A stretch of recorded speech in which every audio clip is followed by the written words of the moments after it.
Hi folks, I'm Euge Valovirta, and this one is about Marshall DSL 100 tube amp.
Yes, indeed, Marshall DSL 100.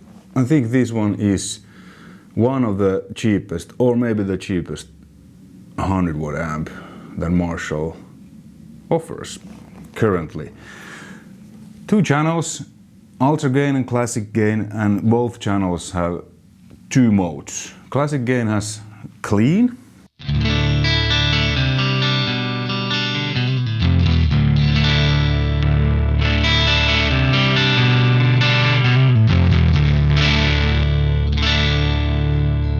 okay, which is really nice, clean sound. And then it has the crunch, which is kind of like 800.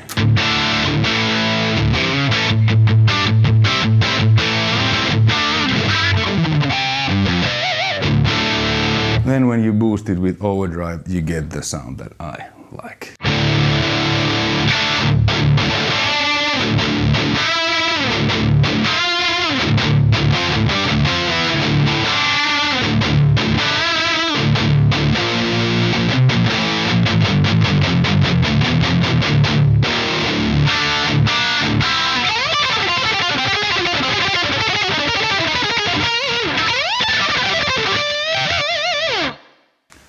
Which is really cool. While we're at it, on the classic gain, let's compare it to DSL100 from 1985. First, without overdrive. First, the DSL.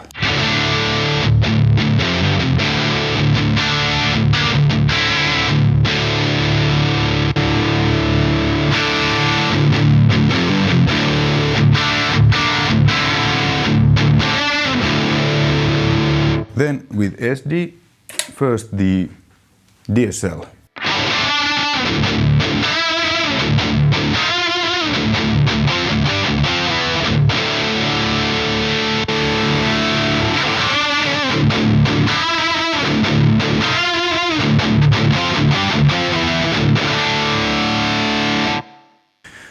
I mean, this is a great amp, especially for the price, which I think is like 700 or 800 euros, but when you compare it to a real UK-made good old 800, you can hear, at least I can hear, but especially feel the difference. Because 800 it just reacts, it's open, it's my favorite amp of all time. This is a little bit, well, I wouldn't want to say cheap per feeling. It feels cheaper, but it does. And it is. But, you know, it's cool. I mean, I toured, I think one European tour we did with Shining back in the day. I used this one, because we used rental backline. I think that tour started in France or something. We flew there, then went to the rental shop, picked up the gear. They didn't have 800s, and they had only one JSM 2000. which I think are great. The DSL and TSL, I have one TSL, which is, by the way, sale on Reverb now. They had one, and Peter, the other guitarist, insisted on having that. I was like, yeah, you can have that. And I got this one, and then we had one as a spare of these DSLs, which we didn't need to use because they worked fine. And it was like, you know, when I compare them, the JCM 2000, the original kind of DSL, it was just like bigger, more responsive and everything. Well, more expensive amp, you know. The price, it doesn't necessarily correlate to if an amp is expensive, that doesn't necessarily make that good. But anyway, classic gain from clean to 800 style, you know, crunch. And everybody, of course, wants to know how it compares to Bad Boy. So let's use this one, Bad Boy, and the 85, Bad Boy's little brother, SD on.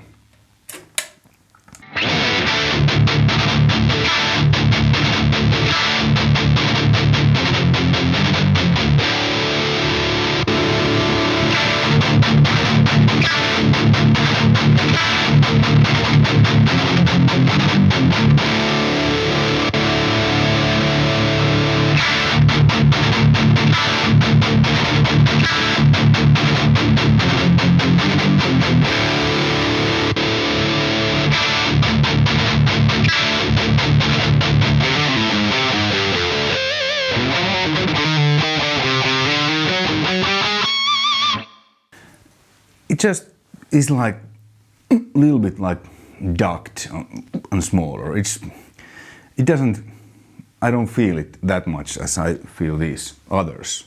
But for the price, you know. Okay, that's that. And then the classic gain, you can kind of get it to Plexi territory, SD off.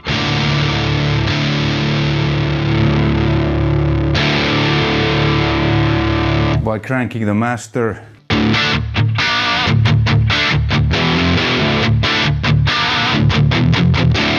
Let's compare it to, this is 1987X 5th of Plexi.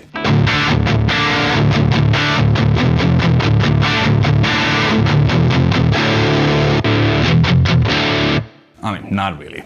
Okay, yeah, because Plexi is a Plexi, you know. I mean, I had it like cranked, but it still didn't do the Plexi power tube mojo sag. Plexi is really unique amp. It's like really mean and nasty, but at the same time sweet and buttery.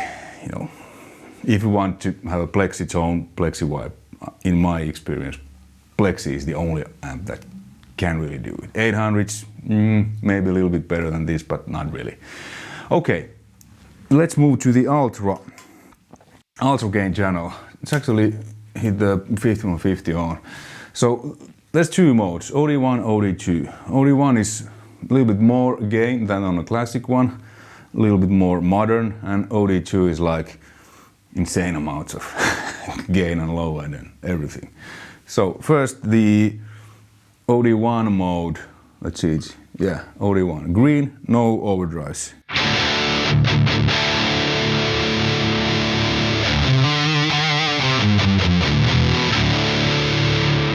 As you hear, insane amounts of gain on these, almost fuzzy.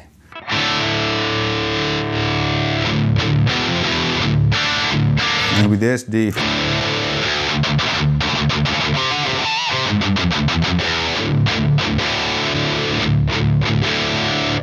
it's this modern, tight sound.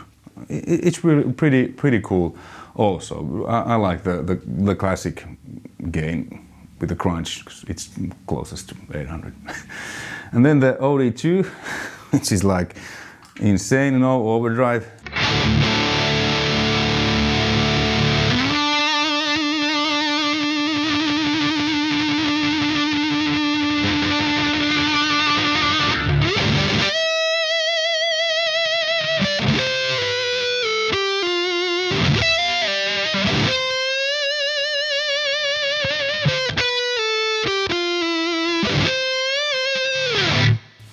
So insane amounts of gain and sustain, way too much for me.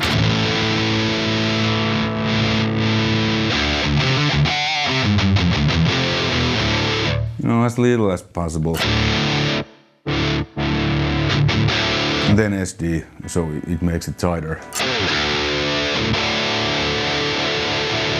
This channel, the SD seems to lose a lot of the low end, whereas on this classic channel it just SD made it like tighter, but it didn't really change the sound. But this is, let's try with 2 screamer, 808. The same thing. So yeah, I'm not a big fan of, these really gainy channels, because either it's too much gain, and then if you dial it that the gain is good, then the sound becomes weak. But many people likes those, and if you don't like to use overdrives to make the sound like tight and aggressive, but you want to have it just like fat and mushy and fuzzy, so this can definitely do. Okay, so that's that. Then let's switch to the classic gain channel.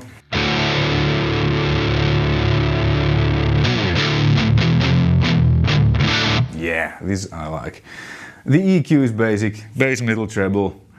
There's lots of low end. I have bass like 11 o'clock, mids 6, treble, hair above 6, presence 8, resonance 4. So there's lots of low end.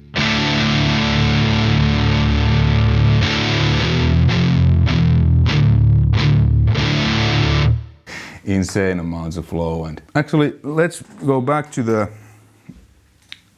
OD1. Almost as much as low end as on 5150, or maybe even more. 5150.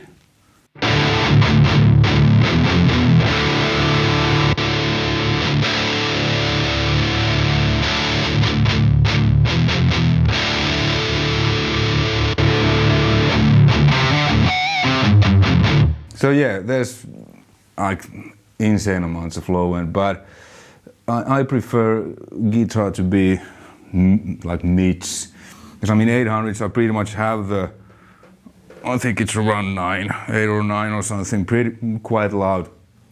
But 800 they just got it so right. So the low end is, no matter if you boost that, it's not like very deep low end. It's more like kind of like low mids to me.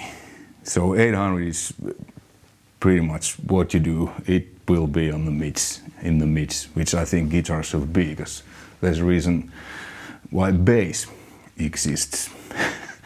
Okay, then reverb. Let's check that out, and let's switch to clean channel.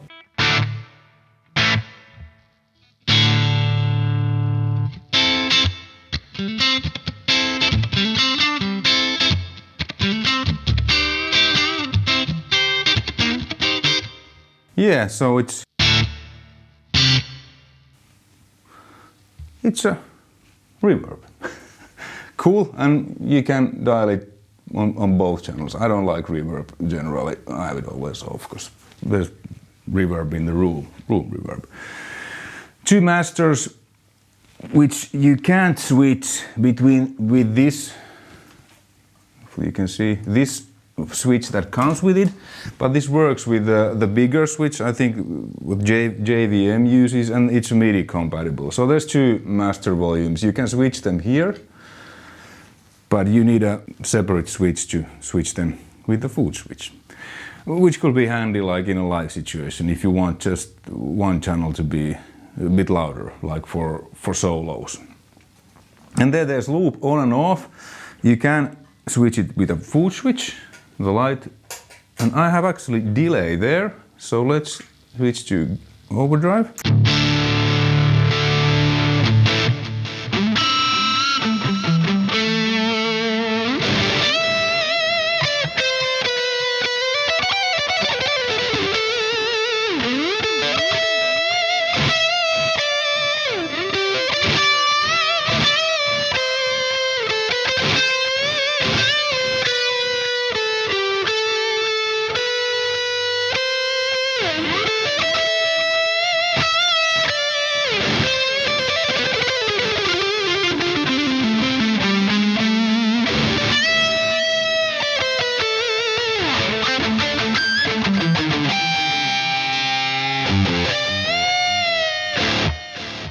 And that's cool, and you can switch that on and off. And yeah, I forgot the signal chain.